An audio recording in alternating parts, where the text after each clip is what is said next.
Take 5. Mark. Saddle in. Set tail. Action.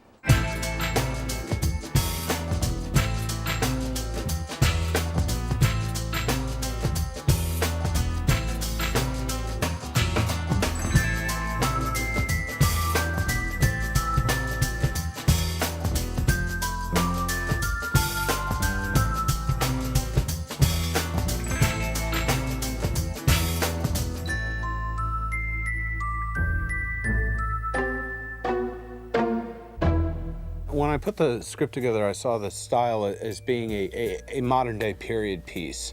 Even though I wanted to do something original with this material, I wanted to give it its own life, and I wanted to make it different from all the other teen movies out there. So I thought like a modern-day period piece would be great. So even though the characters were talking a lot of times very colloquial with today's vocabulary, with teens, I wanted the whole look to be very period. Like where they lived, what they drove, down to the smallest detail, like the phones would be a rotary dial phone, and the clothes they wear would not be normal, because rather than saying, oh, I'm playing the reality of the situation, I wanted to play it slightly exaggerated and have kids aspire to it. And just like the dialogue, sometimes it's very colloquial, sometimes I try and talk above kids. So that was basically the style of it. I thought it was daring in a way, and I felt immediately the possibilities of give it a certain look. Although there was a lot of dialogue and a lot of in-house blocking of the characters. So when you read the script, in the first moment you wouldn't say this is a very visual film, but because it was based on Dangerous Liaison, it gave me immediately a concept of how you could see it in a visual style. When I first read the script, I knew it was based on Dangerous Liaison, and I went to the interview and I thought, oh great, I want to do period pictures, but it's really hard to get period pictures if you haven't done one. And I pitched to Roger and Neil and whoever else was in the meeting. I think that when we walk into the Valmont family home, it should be like walking back in time. We're walking into a Parisian ballroom, 18th century. And they all went, really? And I go, yes. Everything else can be contemporary, but that room, I want to feel like a period film. And then they go, well, that's interesting. I read it. I had to do it immediately. And actually, I was lucky because Gary was in my first interview. And my tear sheet, my first presentation of what I thought the movie should look like was exactly what Gary had thought. So Gary got so excited in my first interview. Yeah. He was like, yes. He basically hired me, even though all the producers and the directors were like, calm down. It was we were right on the same level, and that was when I knew. It's the closest I've ever worked with a production designer or a cinematographer for any look of a film. It's a kind of very classy film, beautiful, with beautiful environment, beautiful people, young, beautiful costumes, everything beautiful except the story itself. It's about mean things, but all in a beautiful environment. So the more we could make the environment, the light, the camera movement classy, classical, the more contrast it would have with the meanness of the manipulation, the sexual manipulation of the people, and that would give a great visual style. And I think with the help of Gary Steele and Denise Wingate, we got the visual style pretty much under control. Your home is so beautiful, Mrs. Rosemond. Oh, thank you, Annette. It's been in my family for over 100 years. Once Gary and I were set on the design, we started interviewing costume designers. And Denise embodied so much, and that she was very hip to what teens were doing, but she also, again, got what we were trying to do. And I was like, I don't want kids dressing like they normally do. I want them in suits, I want them in just incredible clothes, so that when people saw this movie, they were like, wow, I have, how many kids start a movie wearing a suit? That's what makes this movie different, I think, from a lot of things out there. And Denise really, some of the costumes she brought to the process were incredible. A lot of the costumes carried from room to room, from scene to scene. So you kind of had to play them against the other characters they were with and against each other and against the different rooms. There's a lot, I think people take for granted what actually goes into everything you have to think about when somebody's wearing a costume, like what precedes it, who are they with, and you know, and usually you don't have the chance to do an arc, like a character arc, and we were lucky enough to be able to do that with Sebastian, I think. I mean, we kept him dark the whole way, and when he was actually falling in love and coming to his own, he was wearing this bright color, and then it went down from there. I mean, it's subtle things that maybe people will never notice, but it's things that it's things that I feel like I need to do just for my own design. Have fun with it. Nobody else will notice it ever. Yes, they will. Oh, it doesn't matter. You notice. It works, you know. Yeah, we try to do that. There was a constant discussion. Denise would call me in, what's done seldom, would call me in the fittings or directly after the fittings and talk me through what colors they had chosen. And the fittings of actors are always a combination of discussion with the actors, how he feels comfortable with what he feels comfortable. The producer, studio representative who have a say in this. And then he always would call me in beforehand to make already a little bit of choice, what I would think, and afterwards to show me what the choice had become, so that I could integrate that in my, or could include that in my look. We showed Teo everything, every prop, you know, that way we could all. And we were actually lucky because it's very rare that production designers and costume designers' offices are right next to each other on a stage. So every time something came up, we showed each other everything, and it really helped with everything we did. Because we tried to stylize the whole as much as we could. Like, there are some things that we would have stylized even more had there been more money, but more money, more time. More money, more time. Yeah. But for a little movie, I mean, it's only 10 million, and we really didn't have a lot of money in our departments. Yeah. We got to do quite a bit because, as we said before, Roger let us do basically whatever we wanted. He would say, make it look pretty. Yeah. Just do it, whatever. He gave us free reign, and we were very lucky. I had one trick with them, all of them, which was when the producers would sometimes disagree, and it was really my decision, and they graciously let me have that decision, I would absolutely just say to each of them several times during the movie, are you going to die if I don't let you have this? Prove to me that you really need this, because I have to fight your fight. And I would go on their passion when it came to the look and the style. And a lot of times Gary and Denise would say, I have to have this or I'm leaving the show. It's that important to me. Because it's very important to pick and choose your battles as a filmmaker. And once they said that, I stand by Gary Steele. And he was right. I kept fighting to get more period-looking interiors. We had a couple contemporary things like the therapy office, but you know, we looked at billions of homes, and I kept wanting the ones that looked, tried to make it as period as possible on a contemporary film. And yes, I would have liked to build more, but that's. And I have the same, the same problem is I would have liked to have built more clothing, and I did certain pieces, the pieces that were very period looking, I built, and we tied them in with Prada and Gucci and Calvin Klein and Donna Karan to make it more contemporary. But like the long coat that Sebastian wears in the end is from an 18th century French frock coat that is from the Napoleonic period, and I actually took it from a design of that. And you try to build like certain pieces, you have to pick your battles, and you just take certain pieces and tie that in. My, what an adorable shirt you're wearing. Thanks. My father took me on a trip to Australia. How are things down under? Blossoming, I hope. Sebastian! Knowing very little about filmmaking, I would talk in very layman's terms, much like anybody would talk to somebody who was given $10 million to direct a movie, and I would say, I want this to look cool, really at the basic level. I said, every room I see, I want kids to go, I have to have this. I must have this. It's like when I see a James Bond film, I have to have everything. But rather than techno gadgets, I said, your goal is to, I want it very kind of period, but I want everyone to say, I want Sebastian's room, I want Kathryn's room, I want this bed, and I want this thing under the bed, and I want these colors and everything like that. We tried to have everybody had their own tone. We tried to do that with rooms and with colors, and if you'll notice, Annette had her own tone, which was all pastels. for the most part, except for when she actually leaves Sebastian and she's wearing red. That's the only time she's in her primary color. We try to do that with every single character. Sometimes it's difficult because of rooms. I mean, you try to give everybody a tone, but you also at the same time try to stay true to their environment. And sometimes it might work in one room and not another. Yeah, exactly. And sometimes you have to change things, which I have actually. And it's easier to change a sweater than it is to change a wall. We had to make things work, and we fought very hard. Gary and I fought very hard for very expensive locations and gave in on other things because we knew that we were going to get the best out of it. We fought very hard for a very big set to be built, very high, so that we could shoot up and get the feeling of a very rich environment.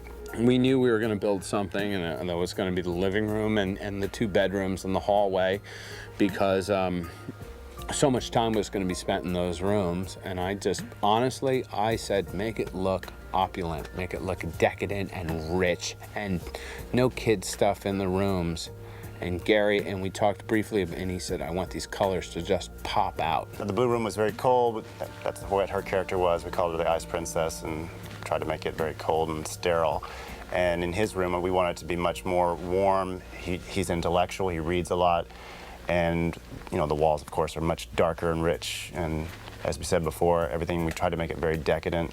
I mean, every piece of furniture, most of the furniture and artwork both, we tried to make everything a classic in that home as much as possible. Classic pieces of furniture, classic art, be it present day or, old stuff. Old shit. Old crabby shit. But everything was dark, because we thought of it as a tragedy. Yeah, I tried to do the same thing. Yeah, tried to make it as dark as you could, even though some of the locations were very bright, like the atrium and some of which I didn't really like that location. But there's, but sometimes you just kind of got to give in. Pick your battles. You got to shoot. Yeah, exactly. You pick your battles. You fight for the Valmont home, and certain things that are really, really important, and certain things they say, all right, that's where you're shooting. You make it, You make it work. And I have to say that Gary made stuff work in the most oddest of locations. Yeah, we were in some weird places, but it was fun. Yeah, I mean, you'd have like a room this big. Okay, make it look. There it is. Yeah, exactly. Do it. I must be the luckiest filmmaker alive because I let these guys have free rein, and they just did a great job. Who is our friend who gives you such pleasure? Where could he be?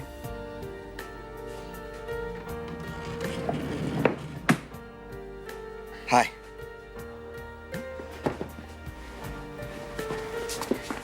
Some fucked up shit in this house. Call me. I remember the days I said, Ryan, this is your bedroom, and Sarah, this is your bedroom, and they just loved it. They got it. I always talked I talked in themes with the actors. Ryan was knowledge is power. The wall of books. That was important when I started coming up with the style of this film. That knowledge is books, and that's where your power comes from. And that's what I want kids to think, that the more they read, the more dangerous they can become. With Kathryn, it was about just being ice cold, the color blue in that room, and the silver, and this is you're like this queen bee, and this is your lair, which is that alcove of a bed. And they got it, and then, we let them hang out in that room, and they were awesome. They took over from there. That very first day when they put us in hair and makeup and wardrobe, and you walked out onto that set, you couldn't help but feel like Sebastian and Kathryn. You wanted to lounge, and you felt the opulence and the richness that these Playboy children had. And the 2 bedrooms really just embodied the characters. Kathryn's room with the crystals hanging and the hand strung and the mirrors, the crystal mirrors all over the room, and the deep blues, and Sebastian's hunting room, and it was really incredible. I think it was, unendingly helpful for us to come into these sets, and they were so opulent and beautiful and intricate and well designed, and on not necessarily a huge budget, these people did a wonderful job of getting furniture from great places, and it really gave you a sense of the importance these people feel in their lives just because they surround themselves with expensive things, and in that way they feel like they have the right to do whatever they want to with whomever they want to, and they want to destroy someone, that's fine with them. And it really, you know, it really brought you into that world.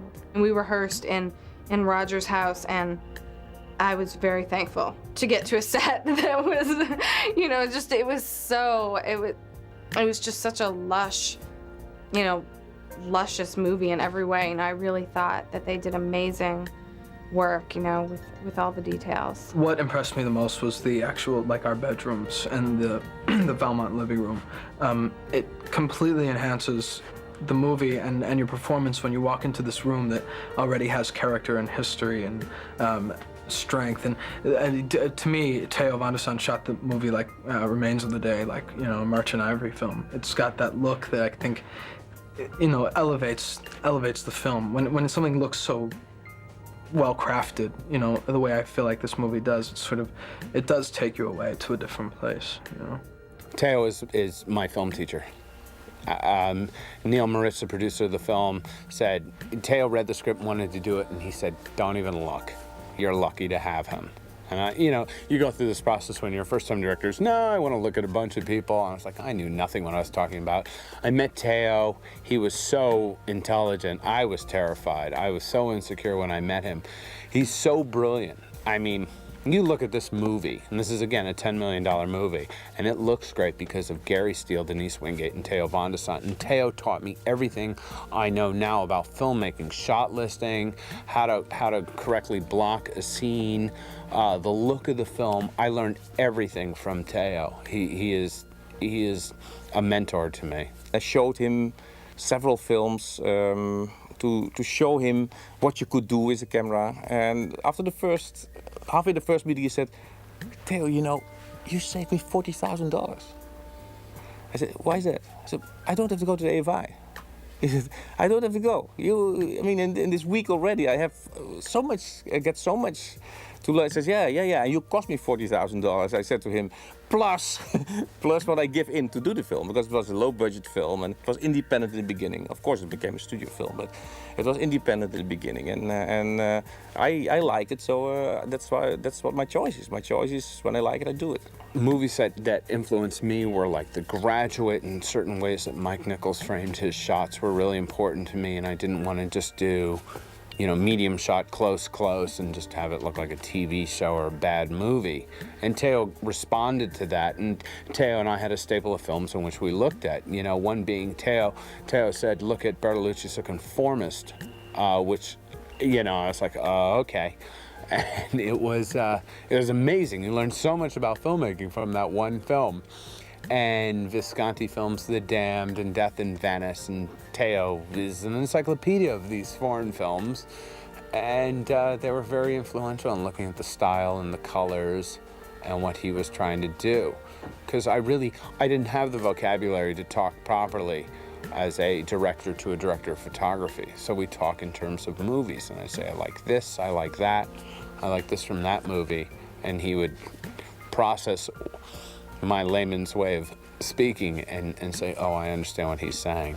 We got very quickly to that agreement that I would do my best in that direction to make it look as much as possible as a period piece in the 90s.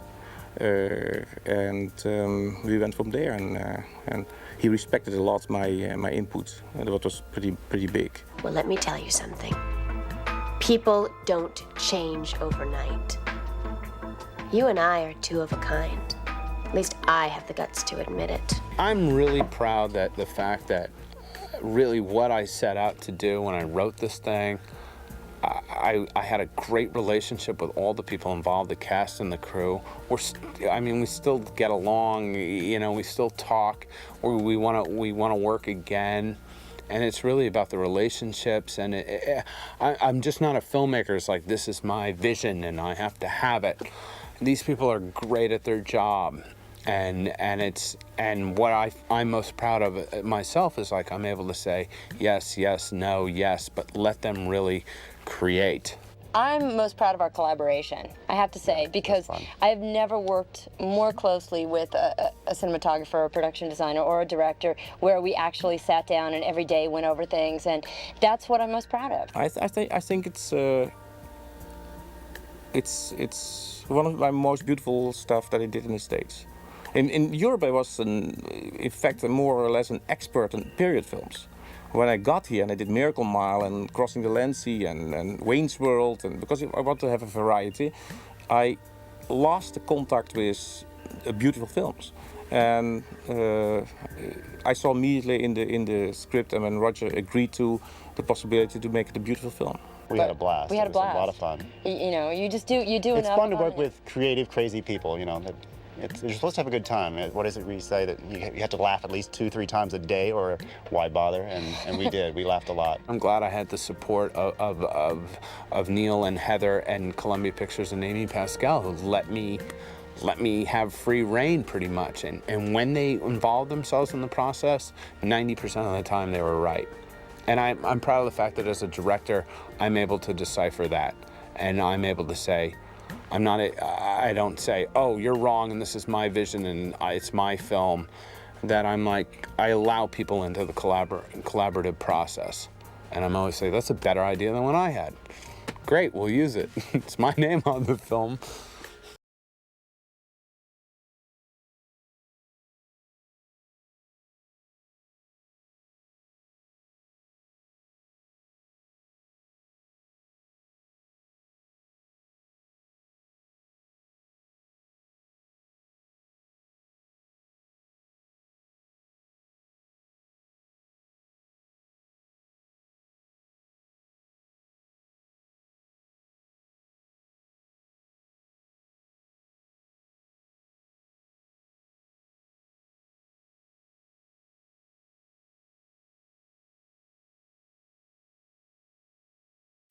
Hey, stay with me for more on rom-com movies. Now, Pretty Woman was originally much darker, titled 3000, and wasn't a love story, and it didn't have a happy ending.